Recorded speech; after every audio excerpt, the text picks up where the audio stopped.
so let's go ahead, boys, and hop right into the setup now.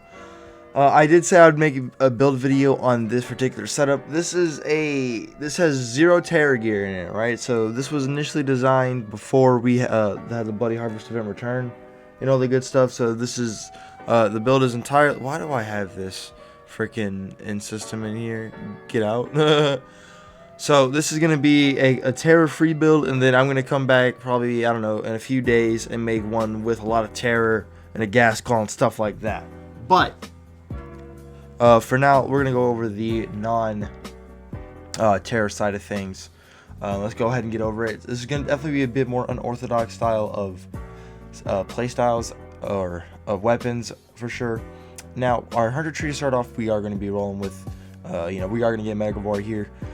Basically, the whole, like, what's going on with this build is that we're going to do we're going to be holding out the Psycho Stabber a lot.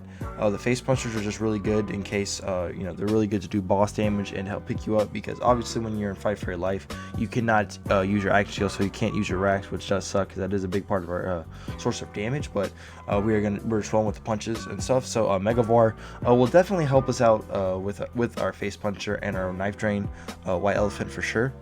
So that is why we get Megavar. Now, the Stalker tree, I just basically want to lick the wounds for our pet. That way that pet can pick us up, which is very, very helpful, because let me be honest with you guys.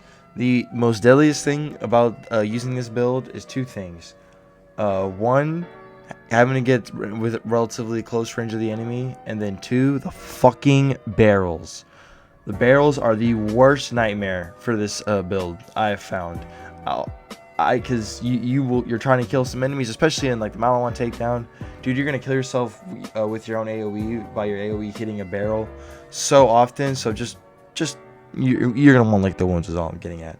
Also having, honestly, maybe self-repairing system is honestly not all that good. I picked it initially just so we could get more health, but regen is totally not needed, or at least it's not needed as much whenever we have something like a knife train on. But I wanted it for at least the max health. Plus, we do gotta get down to licking the wounds. I mean, you could get just Furious Attack if you wanted to, and then get Eager to Impress and all my BSS and lick the wounds if you wanted to. But I just wanted some of the max health. Master Tree. Here we go. We basically just want to get all the way down into pack tactics. So this is how I do it. Frenzy is really, really good. Gets you some extra damage. Persistence Hunter gives you extra gun damage, which is nice. Although the axial duration is not useful with Rakks for obvious reasons.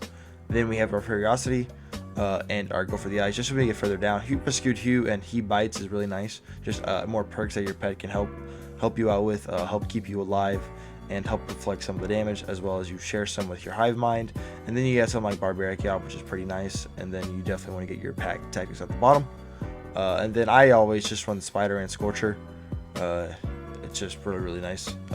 That extra health regen and elemental damage is pretty solid. So yeah, I roll with that. Maybe you want to get like a Great Horn Skag or something. We can't get that far down to get the Gunslinger Jabber, unfortunately, but it is what it is.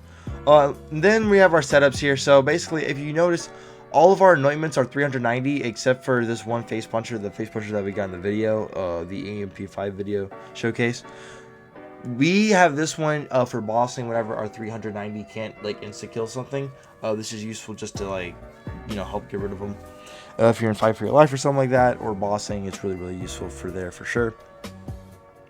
And then basically, I like to hold up the Psycho Stabber the most. And most of the time, you're going to be able to just casually run around and just whip out your Rakks.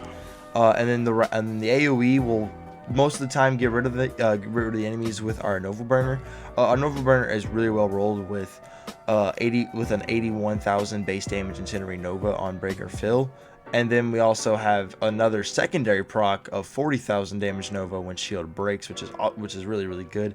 And then I have active skill start, so whenever we pop the Rakks, those will pop again. So just basically giving our Nova Burner plenty of times and plenty of chances to proc that insane AoE Nova.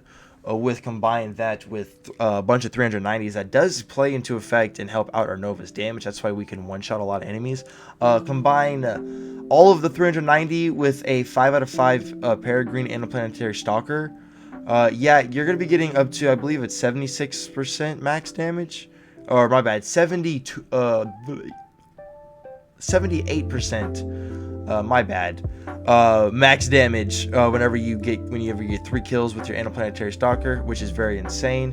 And that just really does help out your Novas. It helps out your fish slaps. Also, holding out a 390 weapon helps your Rakks themselves do a lot of damage.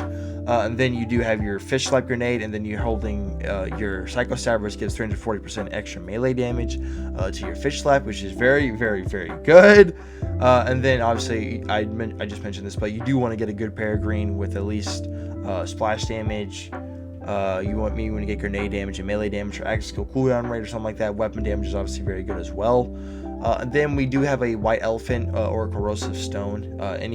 Any of those with any good passive, what you're looking for. AoE and melee damage is the top 2 perks I'd recommend the most on your artifact, so keep that in mind. But yeah, basically, I hold the Psycho Stabber whenever I'm just like mobbing, just going run around and just whipping out our Rakks, as our Novas, our Rakks, and our fish slaps do most of the mobbing work themselves without us having to do that much shooting. And then whenever we're like having to do damage to a boss or pick ourselves up, we'll switch over to the face punchers. And then the Unforgiven is literally here just because it has a 390 on it.